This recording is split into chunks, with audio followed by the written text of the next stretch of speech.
With the official change at offensive coordinator for Kansas State, you should be even more excited for Avery Johnson in 2025. You are Locked On Kansas State, your daily podcast on the Kansas State Wildcats, part of the Locked On Podcast Network, your team every day. Yes, welcome on in to Locked On Kansas State, your daily Kansas State Wildcats podcast. I'm your host, Christian Rauh, and thank you so much for making Locked On Kansas State your first listen every single day. Welcome back to my everydayers. Happy Tuesday, everyone. It has been a crazy week already, but we're going to dive in to some Wildcat talk. We're going to move away from basketball from just a moment. As they're traveling back to the Midwest, we are going to shift our focus back to the football team, and we finally have an opportunity to talk about these recent hirings of the coaching staff. I didn't get a chance to do that last week as I was out, so let's catch up and let's talk about some of these. Right off the bat, we need to talk about the biggest one, and that is the offensive coordinator, Matt Wells being promoted to offensive coordinator, holding the position all by himself now that Connor Riley has been hired by the Dallas Cowboys. An interesting move, by the way. Let's get to the Connor Riley spot. Interesting move for him.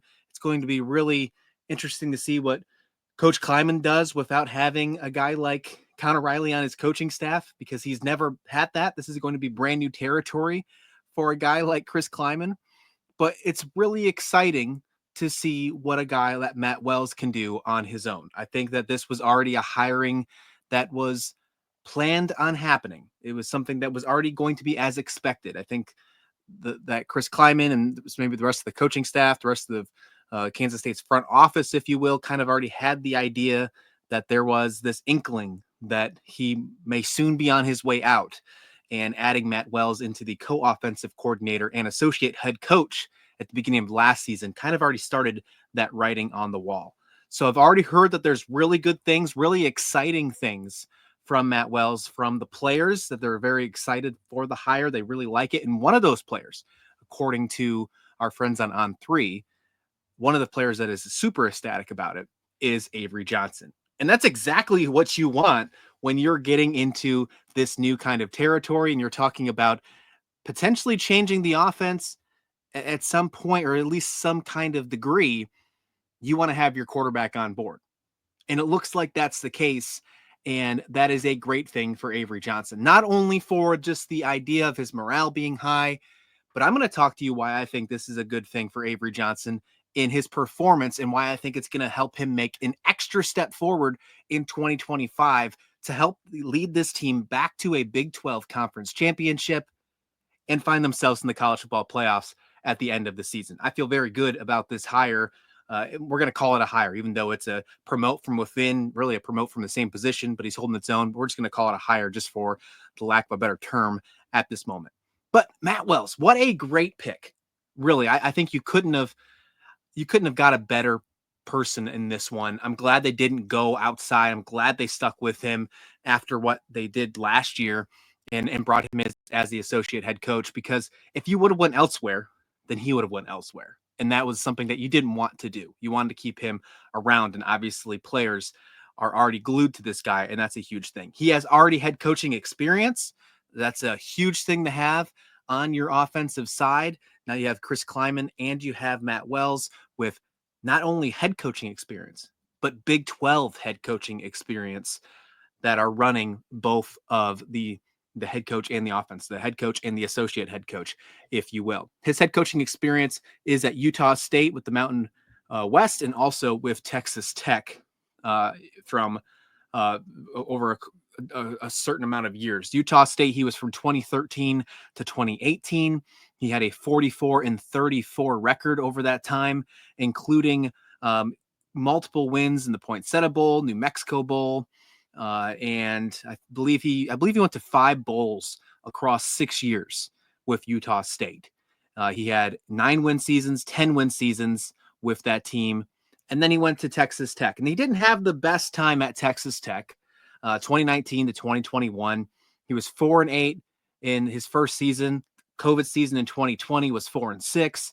And then he was fired midway in 2021 after actually a game against Kansas State. And he finished that year at 5-3. So he finished off his Texas Tech record at 13-17.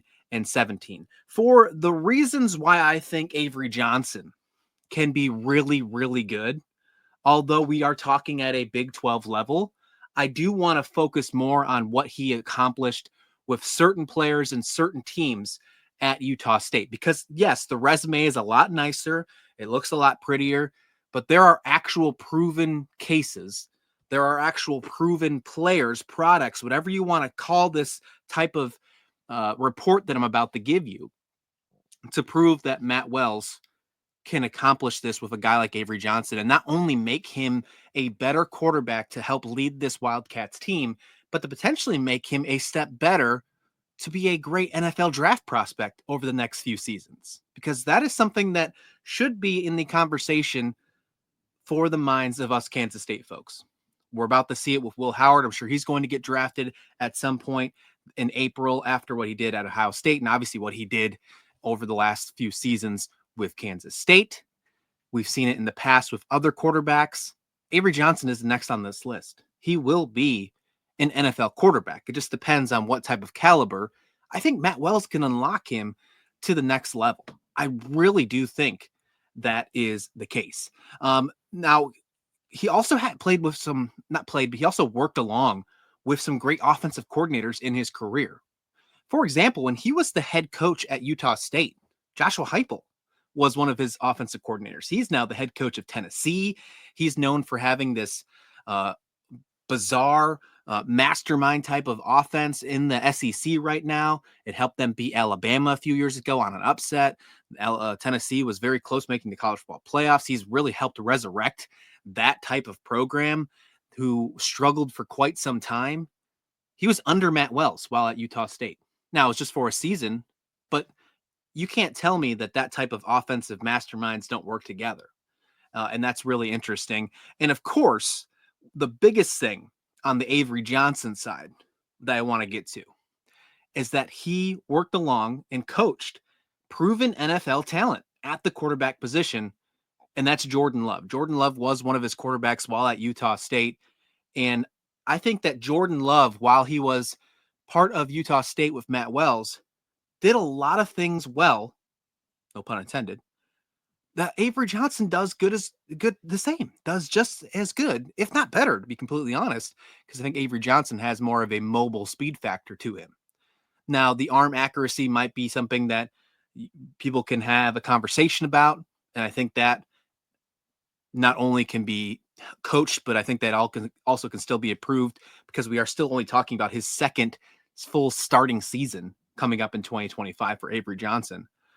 But one of the biggest things that I've noticed, and I've seen other people talk about it as well when comparing Matt Wells to what you should like about him heading into Kansas State, is that while he was at Utah State and had Jordan Love under center, he really focused on utilizing the play action.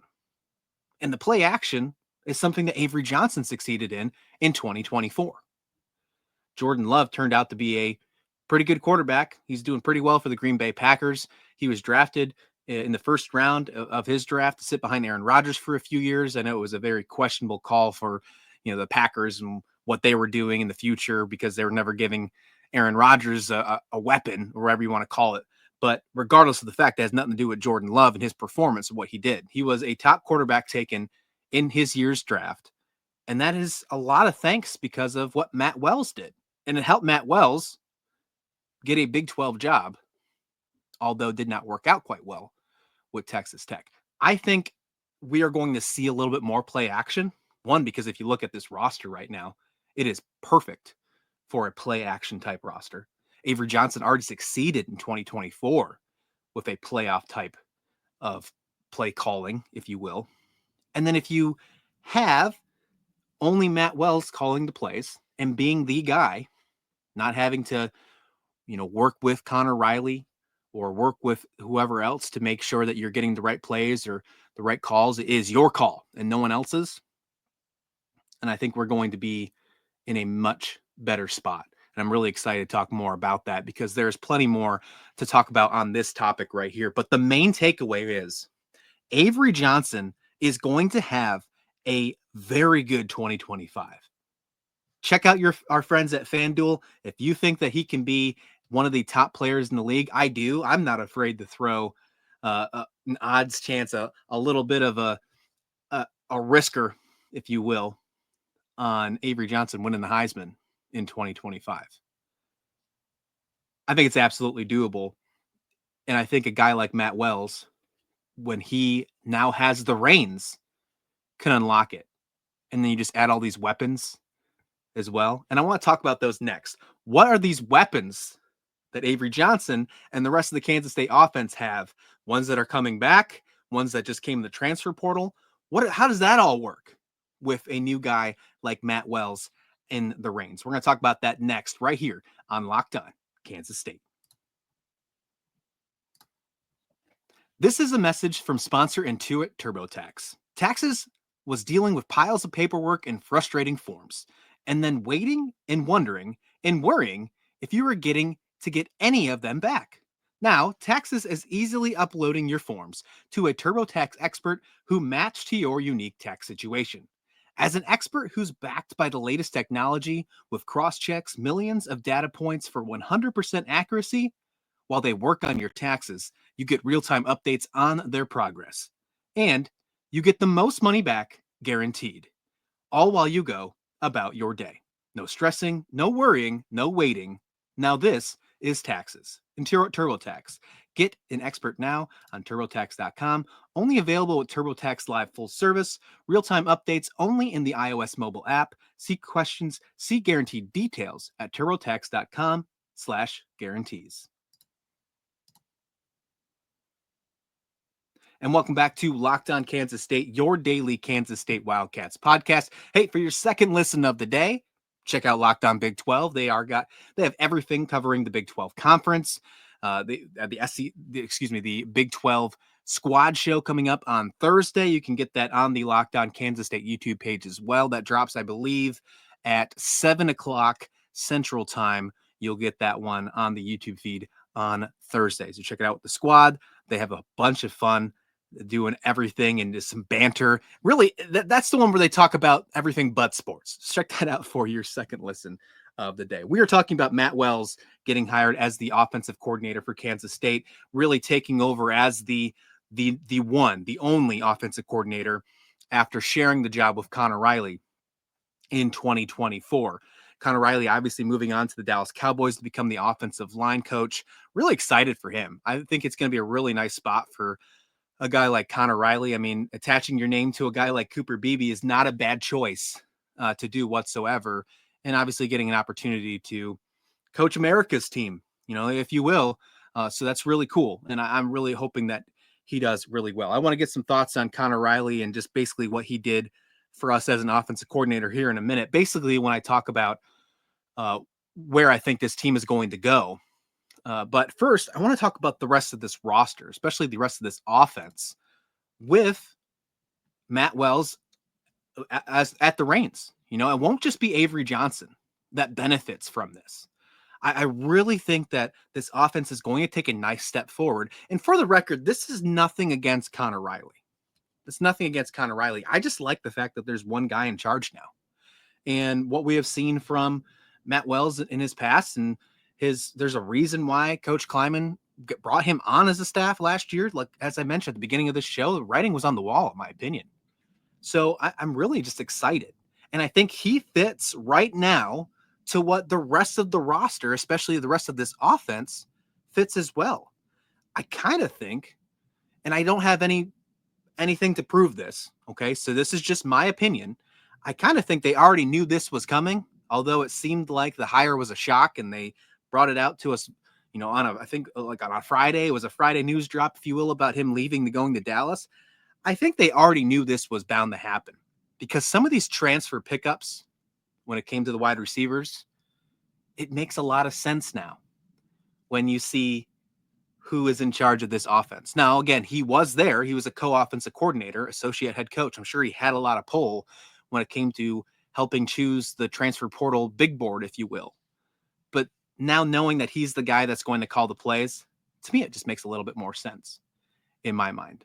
But as I mentioned, Avery Johnson will not be the only one that benefits from a guy like Matt Wells being the offensive coordinator for Kansas State for 2025 and beyond. The scheme, as I mentioned, like the play actions, it's going to create a lot of spacing and it's going to create a lot of mismatches if they utilize it properly. I go back to the Rate Bowl a little bit, and I know that there was the fact that DJ Giddens didn't play, and there was some conversation that some of the coachings were moved around as well. Not sure if that meant Matt Wells was calling more of the plays or what the case may be. I don't really know this. But what I do know is that during the Rate Bowl, things were different. And we saw a lot of jet sweeps. We saw some decent play actions. We saw some more deep threats. We saw a lot more risk, if you will. That turned out quite well. Might not always work that way. But we saw a lot more risk in that bowl game. Could be the fact that the game didn't count. But we saw it with guys like Dylan Edwards. We saw it with guys like Jayce Brown. And I think the fact that you have a scheme that could push more play action, that could create space, that could cause mismatches, could be great news for guys like those two, like Dylan Edwards, like Jayce Brown. Those two, I think, will be absolute X factors for this offense in 2025. I don't think I have to explain that one to you. I think if you watched just one snap last year with either of those two players making a play, you would know that they have absolutely what it takes to become an X factor on this team. I do think that. And the cool thing about it is I think that there are multiple X factors on this team. Like I can stand back here right now, sit, I guess, since I'm sitting down, and say this with absolute positivity that there are multiple players on this offensive roster that can not only just make a difference, but make an X factor type difference, meaning that that their performance can not only change the entire course of a game, but potentially the season for their entire program based on a player just like them. If an Avery Johnson steps up, as we just mentioned, and becomes a potential Heisman candidate, there's no doubt that this team's a Big 12 contender.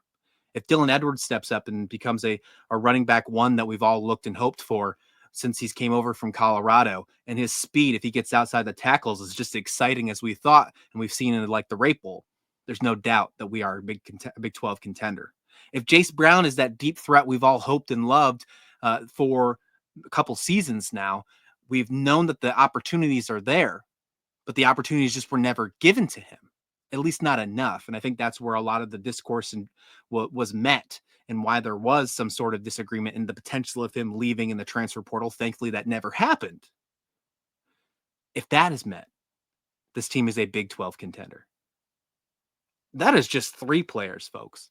There are multiple more on this team that can do that, but Kansas State has this type of momentum right now. It all rolls back. It all rolls back. You've been listening to this show for quite some time now. It all rolls back to that momentum that started right after that Rate Bowl, headed into National Signing Day, headed into a great transfer portal.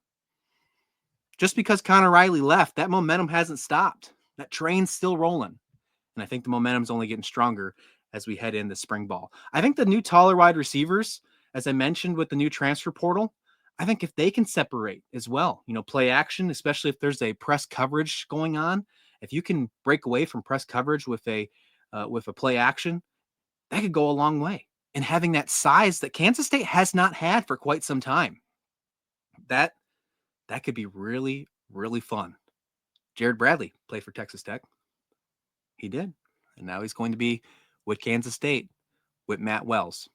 Something to keep in mind moving forward. And of course, the tight ends, we have one of the best tight end room in college football. There's a new tight end coach. We're going to get to that later in the week. We definitely have to discuss that. We're going to talk about all the new hires. But offensive coordinator had to come first. We'll probably just go right down the line. But the tight end room is going to be just fine. They're going to be just fine. I do think that that's going to be a different kind of conversation, though. And we'll have that here on Locked On Kansas State. All right, here's my biggest question. Is Kansas State still a contender after the offensive coordinator was poached to the NFL? Connor Riley is now with the Dallas Cowboys. What's that all mean for Kansas State? Are they still a contender? Can they still be one of the best teams in the conference in 2025? I think you know my answer, but let's go ahead and find out right here on Locked On Kansas State.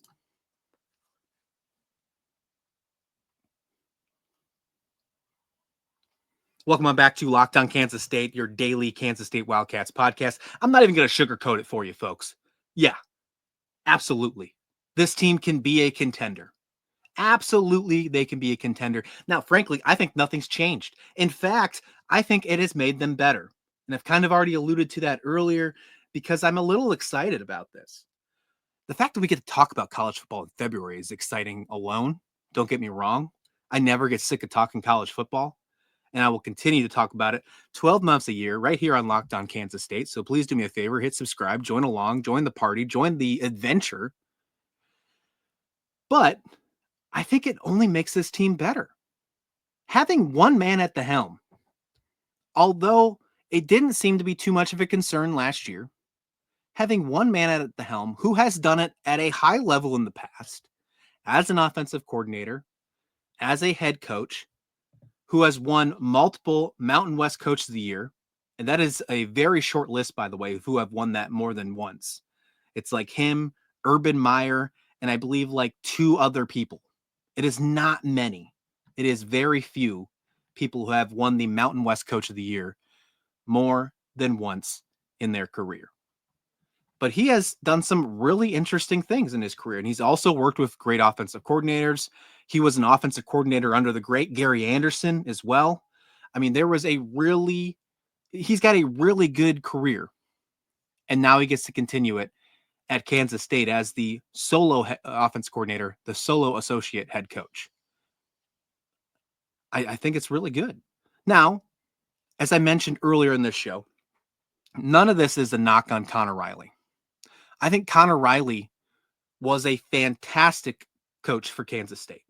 And obviously he came with Chris Klieman. This will be the first season now that Chris Klieman will be on a coaching staff, a college coaching staff, and not have Connor Riley as at least his offensive line coach. And that's where I want to focus it. He was an amazing offensive line coach. There's a reason why he was poached from the college levels directly, a lateral move, if you will, offensive line coach to offensive line coach of the Dallas Cowboys. He's an amazing offensive line coach. Absolutely. The only gripes that anyone has ever had with Connor Riley has never been about him being the O-line coach. And we're going to definitely talk about his replacement later on this week for sure. But some of the biggest things was his play calling. And sometimes those play callings were questionable. Immediately, my mind goes to the Houston game. There were some questionable calls in that Houston game that, in my opinion, derailed the season. It changed the entire feel of the season, starting 7-1, and then the issues happened with the Houston game. Do you have that if Matt Wells is your play caller last year? I don't know. I don't have that answer. None of us do. Hindsight's clearly 2020. There's no doubt about that. But now we get a chance to see what a guy who has proven it at multiple levels in the G5, in the Power 4, has offense coordinator and head coach experience. Something Connor Riley did not have before he took over the co-offensive coordinator. And he has proven it with an NFL level talent like Jordan Love. You have a potential NFL talent. I shouldn't say potential, a future NFL talent like like we have with Avery Johnson. It's just very exciting to me. So nothing changes. As of right now, I've already gave out my predictions 1.0. You want to go ahead and call this 1.1 because we have some changes with the offensive coordinator position. Fine, so be it. Predictions 1.1 are exactly the same. This team can easily go 10-2, in my opinion. Easily go 10-2 and find themselves competing for the Big 12 title and a shot at the college football playoffs for the upcoming season. Absolutely. Absolutely. And I don't feel the slightest worried that I'm going to eat my words on that one. Because this team looks really good. Of course, on paper right now, we're talking the offseason. But what we saw in this Rape Bowl, the momentum we saw from players not leaving, you want to take a Jerome Tang buzzword, if you will, you got to believe that that buy-in is so big with this football program right now. You're already hearing positive things from players in February, by the way, days after the decision to keep him as the solo offensive coordinator about the staff change. And some of the biggest positive news is coming from your quarterback, the star of your team. How can you not be excited about the momentum that Kansas State is bringing right now? Let me know your thoughts about what you think about the Matt Wells hire. Obviously, I'm super high on it, and I'm really interested to see what he's going to do and if he can take this Kansas State team to another level in 2025. I absolutely think he has the opportunity to do so. Is Avery Johnson, can he follow a Jordan Love trajectory and get himself into not only the NFL draft, but maybe potentially the first couple rounds? I mean, I don't know if I want to push him all the way to the first round. That's a tough task to ask. And to be honest with you, I'm really more focused on him winning football games for Kansas State. But while we're on the topic, let me know in the comment description below what you think, because I'd love to hear what you have to say. Thank you so much for watching. This has been Locked On Kansas State. Please like the video. Please subscribe. We'll see you back here tomorrow. Take care.